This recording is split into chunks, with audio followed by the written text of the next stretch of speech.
Tere! Et selle käesoleva konverentsi raames rääkida üldse sellisest asjast nagu ikoon või ikoonikunst, andis mulle õigustuse või tõuke tõsiasi, et ikooni, me räägime siis ikoonist kui eeskätt õigeusu traditsiooni kuuluvast pildist, kuigi see ei ole täpne, et ikooni kohta käivates uurimustes on viimastel aastatel hakatud rääkima rohkem, kasutama performatiivsuse mõistet ja performatiivsuse teoreetikuid, lausa võib-olla teatriteadlastele kõige tuntum ja võib-olla kõige mõjukam või Erika Fischer-Lichte. Isegi Erika Fischer-Lichte käsitlused performatiivsusest on nähtud paralleele, tähendab, on nähtud sellest teoreetilist mõtestamisvõimalust ikoonile ja ikooni spetsiifilise performatiivsuse juures on leitud paralleele kaasaegse etenduskunstiga. Ma ei hakka, tähendab, ma lihtsalt juhatan sellega teema sisse, et see läheks liiga, seda ei jõua siin ära ammendada,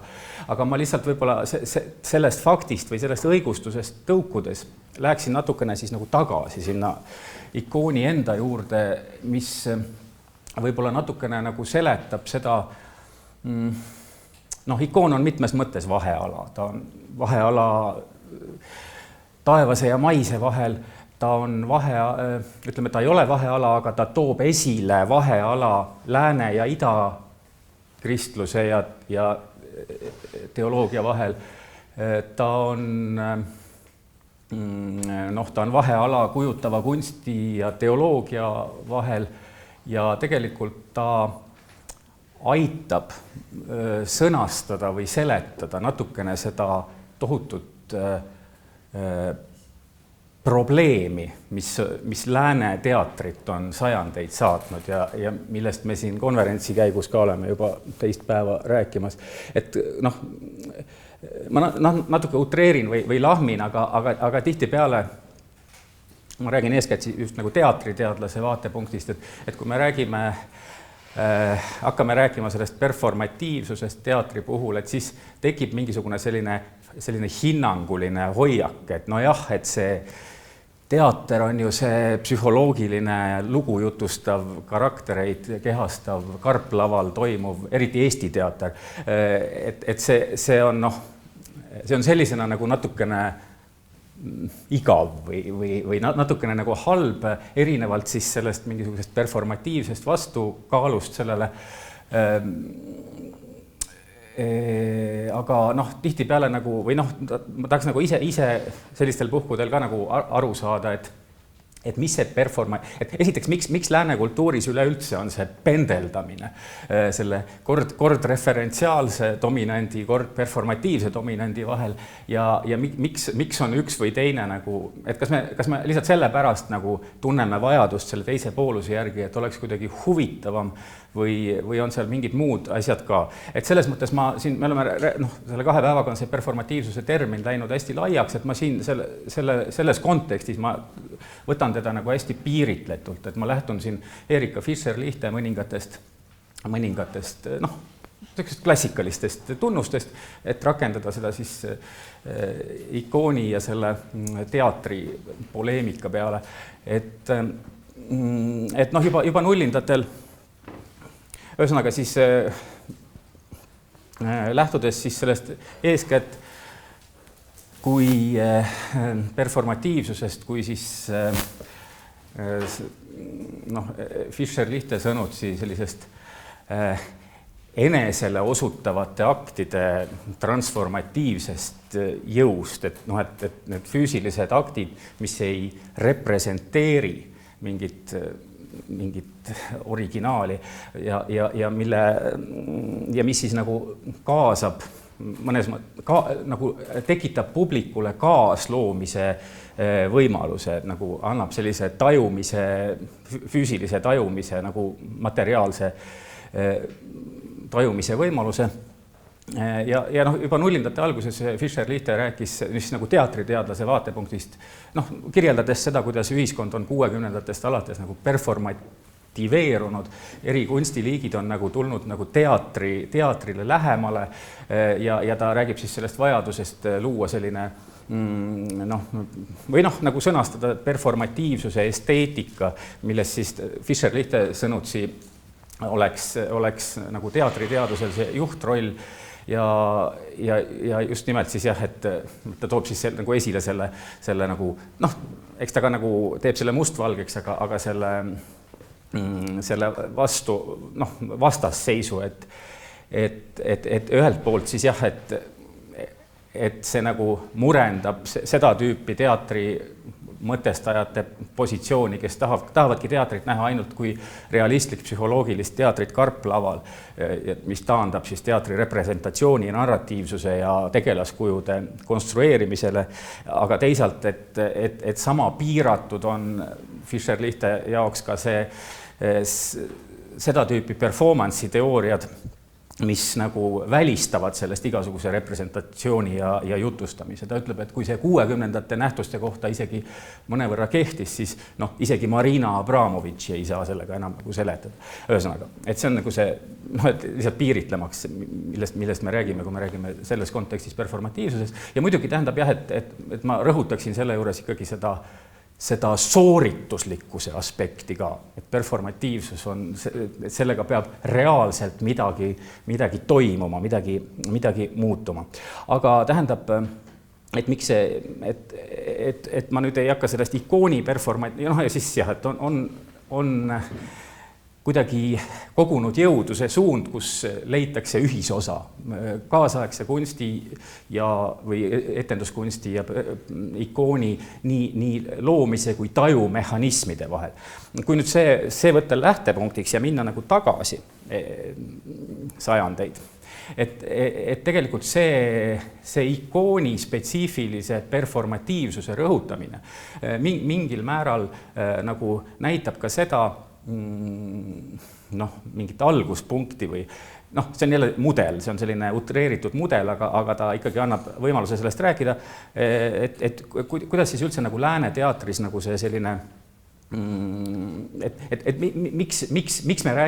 me räägime lääne teatris sellisest representatsiooni ja referentsiaalsuse painest ja otsides seda enamat performatiivsust, peame justkui selle kaanoneid lammutama ja sellest kuidagi eemale minema, et seesama kahe konfessiooni paralleelne kunstikäsitlus, läänekristluse ja idakristluse annab sellele isegi mõningaid selliseid vastuseid või aitab neid mehhanisme natukene mõista, et me ei saa öelda seda, et kogu keskaegne teater oli olemuselt religioosne kunst, aga ikkagi ta peegeldas tollase ühiskonna käibivaid suuri narratiive ja noh, see, kuidas liturgiline draama sajandite jooksul muutus ja omandas selliseid ilmalikumaid vorme, nii nagu on läbi teinud ka tolle perioodi lääne kristlik maalikunst, ja kui sellele vastandada, siis see idakristluse, see Bütsantsi pärand,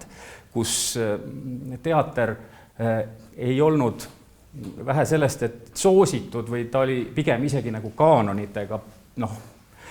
ta ei olnud kunstiliik, mis oleks piisavalt performatiivne, et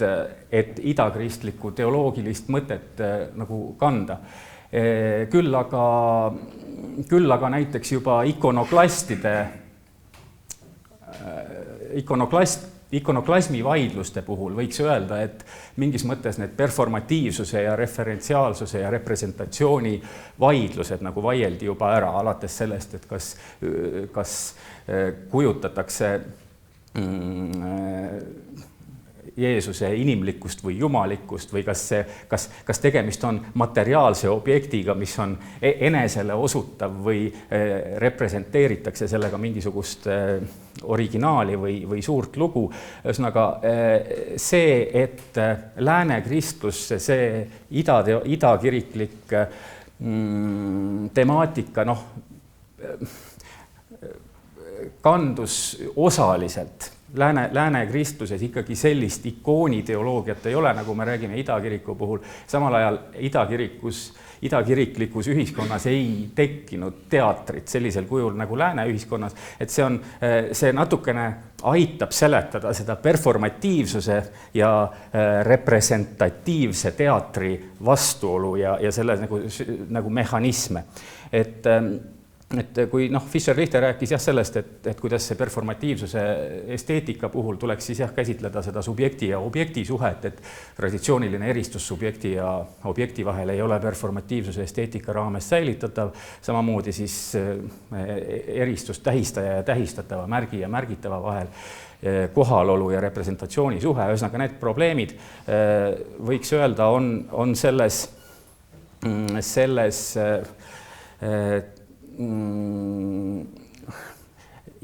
ikooniteoloogia ja lääne kristliku teatri vastanduses ja võrdluses nagu eos. Idakirik oma teoloogialt, oma liturgialt on üleüldse väga palju selles mõttes performatiivsem, ta on tunduvalt füüsilisem, materiaal, tähendab selles mõttes, et see kehaline ja füüsiline aspekt on seal tunduvalt rohkem oluline kui lääne kirikus ühelt poolt. Ja kui me räägime nagu sellisest kunsti tajumisest või olgu see siis ikoon, olgu see traditsiooniline teater, siis saaks üldistada seda, et kui lääne kirikus on olnud kogu aeg esiplaanil kunsti puhul ka just see sõnumi osa, see lugu jutustav, lugu taasesitav, mineviku sündmusi jutustav nii-öelda, siis ida liturgilistes kunstides on meediumi roll tunduvalt suurem ja siin ei ole küsimus, et kui me räägime sellest, et kas miks on idakirikus võib-olla seda teatrit taunitud, et siin ei ole küsimus pelgalt mingites moraali ja ei ole ilus küsimustes, vaid need on just nimelt sellised performatiivsed meediumist tingitud küsimused ja näiteks kui arvata, et need on mingisugused nagu sajandite tagused teemad, siis selliseid poleemikaid või seda erinevate konfessioonide erinevaid rõhuasetusi on teinekord võimalik näha isegi täiesti tänapäevaste kunstiteoste puhul. Ühe lühikese näite toon siin seoses Mel Gibsoni 2004. aastal tehtud filmiga Kristuse kannatused, mis on, eks ju, ühelt poolt selline, selle puhul võib üldse küsida, et kas ta on selline oma esteetika poolest, et kas ta on nagu nii-öelda kohane religioosses kontekstis katoliikliku taustaga kriitikud rõhutades selle puhul just seda sõnumit ja lugu pidasid seda teoloogiliselt igati korrektseks. Seevastu nii harva kui ortodoksid kunsti ja filmi teemadel sõna võtavad, selle kohta võeti päris palju. Siin on just nimelt läbi selle ikonograafia, läbi ikooni tuuakse välja selle filmi puudused. Mitte sellepärast, et see on märuli filmi esteetikaga, mitte sellepärast, et seal on palju jõhkrust ja vägivalda, vaid pigem on argumendid just selles, et see Kristuse kannatusloo jutustamine eraldatuna ülestõusmisest ei väljenda kiriku kogemust. Ta just nimelt on võrreldud seda ikonograafia ja kunsti representatsiooni spetsiifikaga, et näiteks see lääne realistlikum lähenemine ja õigeusu ikoonimaal, mis eirab siis perspektiivireegleid ja muud välist elusarnasust, et siis üks kriitik ikonograafia vaatepunktist ütles, et kui lääne traditsioonis püütakse vaataja panna samastuma Kristuse kannatustega, kuna me tajume passiooni lunastuse momendina, siis õigeusu järgi ei vaja Jumal ohvrit ning meie lunastus tähendab tõelist muutust meie olemuses, vabanemist surmast.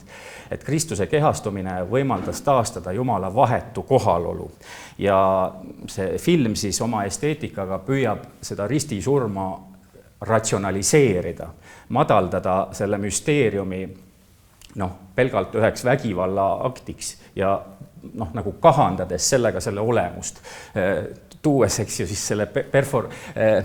selle sündmuse performatiivsuse lihtsalt lineaarsesse lugu jutustavasse, representeerivasse kunstiteosesse. Kui me fikseerime selle mälupildis, ei saa me seda enam kogeda. Me muudame selle millekski, mida saame analüüsida ja seletada, aga me ei saa mõista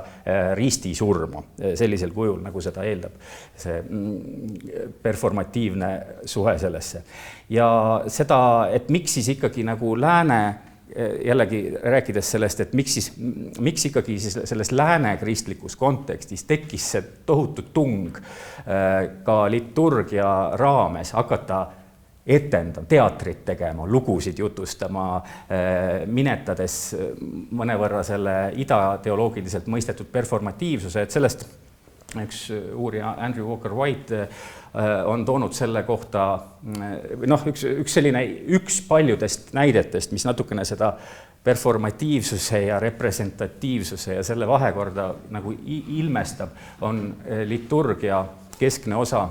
epiklees, kus preester palvetab, et püha vaim tuleks siis maha aujärjel lebavate andide peale, öeldes meie toome sulle selle vaimse ja vereta teenistuse.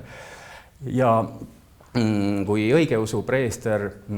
meenutab selle juures püha õhtusöömaaega, see võtke sööge, see on minu ihu, mis teie eest murtakse, siis katoliku preester kehastub Jeesuseks. See õigeusu preester jätkab pärast seda meenutamist epikleesi palvega, sest et sellest, et ta jätkab epikleesi palvega ja tõstab siis selle armulaua karika rinna kõrgusele, mitte ei tee seda nagu kogudusele näitamiseks nagu lääne kirikus, vaid ikkagi nagu püha vaimu tulekuks ja kusjuures nagu see eucharistia on igal juhul nagu idakiriku liturgia kese, lääne kirikus see nagu eemaldus liturgiast kuni selleni välja, et need Corpus Christi protsessioonid, kus kantigi armulaua leiba nagu rongkäigus, et ühesõnaga kui õigeusu kirikus on osadus nii vaimne kui füüsiline, siis performatiivne aspekt, siis katoliku kirikus hakati neid eristama ja rõhutama vaimset. Ja ka selle eucharistia puhul hakati esile tõstma selle sümboolset funktsiooni ja esitama seda ennekõike visuaalse representatsiooniga. Et katoliiklikust vaatepunktist muudetakse leib ja vein ihuks ja vereks ja see liturgiline esteetika süvendab muljet, et preester etendab ajaloolisi sündmusi, kehastub Jeesuseks ja et see on nagu liturgia kõige vaimsem hetk ja et juba tänu preestri sõnadele on püha vaim oma töö teinud. Et see, et õigeusu preester jätkab pärast seda epikleesi palvega, see tundub nagu katoliikluse seisukohast nagu ülearune, et kas siis see kehastumine juba ei teinud seda asja ära. Et see on üks selline, üks ilmekas moment, mis natukene võib-olla seletab seda, miks lääne kirik ei võtnud omaks ikooniteoloogiat sellise kõiges oma performatiivsuses, nii nagu see on idakristluses ja vastupidi, miks idakristlus ei soosi seda jutustavat, representeerivat seda läänelikku teatrit, mille viljade ja tagajärgedega me siin võitleme juba pikemat aega, otsides neid performatiivseid lahendusi. Ja siin on ka, lõpetan selle, et sama asja iseloomustab ka nagu just see ajakäsitlus. Et kas liturgias ja selles samas epikleesi palves, kas jutustatakse, taas esitatakse, etendatakse ajaloo sündmusi Kristuse elust või on see performatiivne sooritus olemuslikult midagi muud. Et lõpetan metropoliit Stefanose sõnadega selle kohta, kuidas ka see ajakäsitlus on olemuslikult erinev, seletades seda performatiivset erinevust. Stefanos, lääne teoloogia seisukohalt on Kristuse surnuist ülestõusmine eeskätt ristil aset leidnud päästetöö kinnitus, sest kõige olulisem toimub seal ja sel põhjusel mõistetakse katoliku ja protestantlikes kirikutes euharistiat ennekõike sakramendi sõnade võtke ja sööge meenutust, mitte kui püha, lääne kirikus siis, mitte kui püha vaimu epikleesi, kelle kohalolek on lahutamatult seotud viimaste asjadega.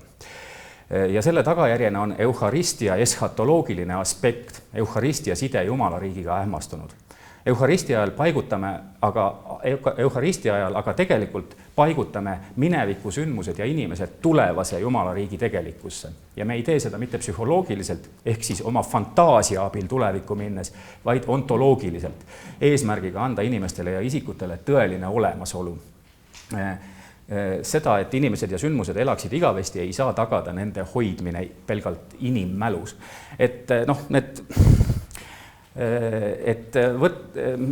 Võttes niimoodi sajandite taguseid liturgilisi erinevusi niimoodi selles kontekstis ja selle Fischer-Lichte raamistiku kontekstis vaatluse alla on jah, üsna kohane ja isegi loogiline, et kui ma avastasin selle, et ka ikooni uurimisel räägitakse performatiivsusest ja kasutatakse performatiivsuse teooriaid ja lausa võrdlust kaasaegse etenduskunsti tajumehhanismidega.